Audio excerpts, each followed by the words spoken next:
terminamos de tener una magnífica charla con la rectora de la Universidad del Comahue, Beatriz Gentile, que después va a estar en redes, donde caracteriza, más allá de la universidad, un modelo asociativo, preliminar, si se quiere, incluso a la democracia, de cómo enfrentar las situaciones y situaciones que viene padeciendo la Argentina. Va a ser muy interesante escucharla.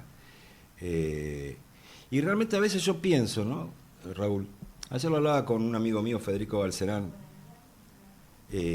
con detalle. Qué locura que tenga que hacer ese esfuerzo la dirigencia estatal, al mismo tiempo que se hacen semejantes barbaridades con el escolazo de la guita, sí, pidiendo plata por todo el mundo. Sí, es inmoral. Es una locura. Raúl, la nota con el doctor Ibarra. Sí, tenemos el gusto de estar comunicados hoy. Le agradecemos desde ya a Aníbal Ibarra porque tiene un día bastante complicado. El ex jefe de gobierno. ¿Qué tal, Aníbal? Soy Raúl Varela, me acompaña Carlos Márquez. ¿Cómo te va? ¿Qué tal? ¿Cómo están? Buen día. Bueno, muchas gracias por la comunicación. No, por favor, gracias a ustedes. Como para empezar, Aníbal, nos estábamos pensando hace un rato con Carlos, podíamos hablar muchos temas con vos, pero hay una cuestión que no sé si por ahí vos, como además dirigente político, la has analizado, que es qué pasó en los porteños, en el electorado porteño, que pasa de votar gobiernos progresistas como los tuyos a la actualidad, a 18 años de macrismo. ¿Qué es lo que crees que está pasando? Mira, yo creo que es un tema complejo en este sentido. ¿Qué es lo que quiero decir? Sí. Que no hay una sola respuesta, que hay varias cosas que confluyeron para que esto ocurra. Y a ver, el electorado porteño es un electorado que puede, según el candidato, según el contexto, ir hacia una corriente de derecha, de centro derecha, o ir hacia una corriente de centro izquierda. Esto estoy hablando, a ver, voy a hacer un análisis por ahí, intentando ser más preciso. Hay un tercio que va a votar siempre sectores de izquierda, o centro izquierda, o progresista, como queramos llamarlo. Hay un tercio que va a buscar opciones de derecha o centro derecha. Y hay un tercio, esto que yo decía, que puede ir para acá o para allá. Entonces, en su momento, cuando yo me presenté, y lo que tengo la tranquilidad es que yo yo mostré todas mis ideas, mis proyectos, no especulé con nada en términos de campaña electoral. Recuerdo que uno me decía, no, tenés que ir a decir contra la inmigración, porque esto, lo otro, ¿qué? Yo no. Y no lo hice porque eso iba contra mis convicciones. Pero ¿qué pasó?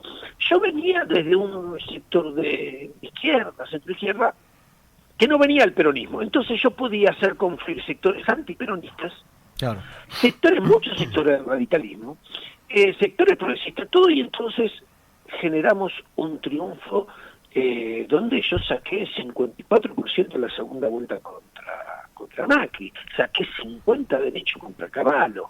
Entonces, ahora, es cierto que el electorado, o gran parte del electorado porteño, es antiperonista, que pasa mucho en los centros urbanos argentinos. Entonces, cuando el candidato tiene origen del peronismo, ya es reactivo a un montón de gente, incluso de progresistas. ¿Por qué? Porque entonces el antiperonismo prevalece sobre otras cuestiones. En mi caso, la gente no se tenía que plantear el tema del peronismo, porque yo no venía del peronismo. Entonces, bien, lo votamos me gusta, las ideas son esto, va, lo que sea. Y me votaba. Y no iba a una cuestión de centro-derecha. Ahora, cuando después aparece, voy a tomar el caso Filmus, un excelente candidato, o un neto, pero viene el peronismo. Entonces no lo votamos al menos. Yo luego a Ibarra sí. Dije, ¿cuál era la diferencia? Ninguna, no importa. A él no, porque viene del peronismo. Y esto es una de las cosas que pueden explicar por qué después de haber votado un gobierno progresista, y con una gestión progresista que la ratificó después de la crisis 2001-2002, porque también, sino que yo no gané la segunda elección cuando fue Jacob Macri, no con Cavallo. y después se reactivó a variantes populares o progresistas, lo que sea, pero porque vienen del peronismo. Y entonces hay una barrera, y esos sectores del radicalismo que antes votaban a este espacio, empezaron a votar a Macri. ¿Por qué? Porque Macri también expresaba el antiperonismo, y ahí se quedaron después muchos por sectores, por cuestiones de poder, de conveniencia, lo que fuere, y el electorado radical se siente más, que hay mucho electorado antiperonista radical, se siente más proclive a votar a una variante Macri-Milei que a una variante que venga del peronismo progresista, aún con criterios progresistas del radicalismo. Entonces, sí. Es muy complejo el electorado porteño, nosotros lo supimos captar. Cuando digo captar, no estoy hablando de ninguna maniobra, nada, lo supimos convencer y convocar, y nos votaron desde una legitimidad de discurso que la verdad que yo hoy, insisto, me siento tranquilo y orgulloso de haberlo dicho, pero que, como yo no venía del peronismo, pude... el radicalismo me votó a mí, incluso en la segunda opción. Me acuerdo que el radicalismo, cuando presentó un candidato, cuando yo fui por la reelección, y sacó 2%. Sí, sí. ¿Dejaron de existir los radicales? No, me votaban a mí. Ahora no. ¿Por qué? Porque si viene del peronismo, chau, afuera. Entonces, me parece que hay que mirar esto porque hay que tratar de ganarle votos al macrismo, a Milei, para que vengan para este espacio. Si no, no vamos a ganar nunca en la Ciudad de Buenos Aires. O sea, si vamos a hacer lo mismo, y estamos en problemas. Entonces, sí, porque además el opositor que aparece en los últimos años es Santoro, que si bien no viene del peronismo, que creo yo que para el electorado porteño está demasiado identificado por ahí con el kirchnerismo, y entonces produce ahí un freno, como decís vos, ¿no? Sí, por un tema de prejuicio. Claro, porque, sí, insisto, por supuesto. Cuando yo pongo el ejemplo de Filmus, digo, un excelente candidato. Sí, sí, por supuesto. Mejores, peores, lo que fuere. Pero Filmus no era mal candidato, y no lo es, como persona, como trayectoria, como honestidad, por ideas, lo mismo. Es más, podía ser muy parecido, pero muy bueno, fue ministro de Educación mío, claro. A lo que yo expresaba. Ahora él viene del peronismo, chau, afuera. Ahí Barra no, ahí Barra lo votamos. Aníbal, te voy a hacer una pregunta y te vamos a liberar después de esta porque te va a llevar seguramente unos minutos. Carlos Márquez te habla. ¿Qué tal? ¿Qué pasa con, más allá de los cambios, todos entendemos, y además hay una demostración empírica de lo que dijiste del tercio del medio, que es la sucesión de Cristina Fernández, Macri, Alberto Fernández y ahora Milei. Digo, hay un tercio que evidentemente se mueve conforme, trascendiendo incluso a los centros urbanos, a lo que veo o lo que siente en cada momento electoral. Ahora, ¿qué pasa con la humanidad del porteño? Yo tengo algunas imágenes de 20 años atrás, o un poco menos, con vos jefe de gobierno, en algún momento que alguien te reclamaba por los baches, y decías primero la comida, en el 2001, ¿sí? Y después los baches. En el 2002, sí, desde el 2001-2002, yo iba a los programas y me hablaban de los baches que no se tapaban, y yo les decía, mire, no hay precio de petróleo, no hay precio de nada, no se puede hacer una licitación, porque esto es un desbande, y estamos prestando atención a las becas, aumentamos las becas, no teníamos un peso, y cuando confirmamos, aumentamos las becas. ¿Por qué? Para que los chicos no se vayan del colegio, porque eso sí no los recuperamos más. Sí. Mientras que los baches, cuando ingrese un poco de recursos, los arreglamos. Pero sin embargo...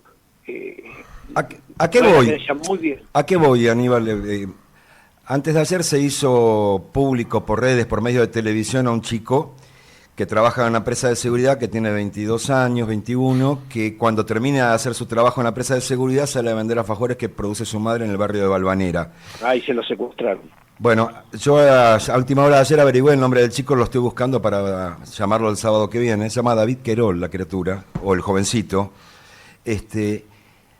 ¿Por qué pasa esto de largo en esta sociedad porteña actual? Y vos hubieras echado a la policía, al jefe de... directamente no hubiera habido un procedimiento para perseguir tipos que están vendiendo cosas en la calle. Pero digo, ¿qué pasa en la cabeza de esta generación de porteños?